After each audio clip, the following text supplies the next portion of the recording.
Welcome to another episode of The Staples, a series created to teach you the building blocks of good cooking. There could probably be an entire feature-length film, a documentary all about different regional barbecue sauces in the US. In Kansas, they like things thick and sweet, while in Texas, the sauce runs a tad thinner, but it's still packed with flavor. Then you got your Carolina barbecue sauce, which is a whole different thing. It's a little tangy, it's a little spicy. However, today we're going to push the sauce dogma aside and focus on what I believe to be a pretty easy to make, rich, and fully customizable American barbecue sauce for all your BBQ needs. Add some neutral oil to a saucepan and bring it up to medium heat. In with the onion and garlic, let that sweat out for a few minutes. We aren't going for color here, just cook them until translucent. Gentle cooking and sweating the vegetables like this softens them and allows their flavors to mingle a bit.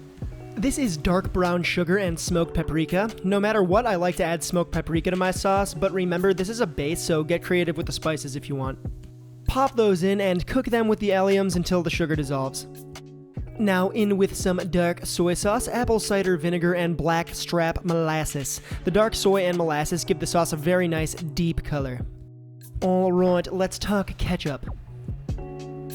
This is just my umami blaster homemade ketchup. I did a video on this if you want to make some yourself. In my opinion, it's a lot better than the store-bought stuff, but if that's all you have in a pinch, just use the store-bought stuff. Plop the catsup into the cauldron and stir it until everything is mixed together. Once it starts simmering again, remove it from the heat and pour it into a blender.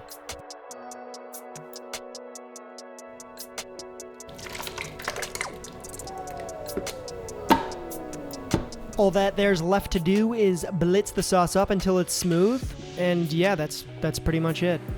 When you're done, don't forget to taste for seasoning. Remember, this is likely going to be served cold, and cold food needs to be seasoned more aggressively. Don't go too hard because there's already a good amount of salty soy sauce in the mix, but keep that knowledge in your back pocket. It would probably be good form to pass the sauce through a fine strainer or tamis, but truth be told, the stuff is already plenty smooth. Just look at that schmear. I know I already said it, but remember, this sauce is a base. It's totally delicious on its own, and as a purist, I often eat it that way, but you could also add stuff to it to make it unique. Think curry BBQ, jerk BBQ, think different acids like citrus juice or specialty vinegars, think fruit purees or different sweeteners, just get creative with it.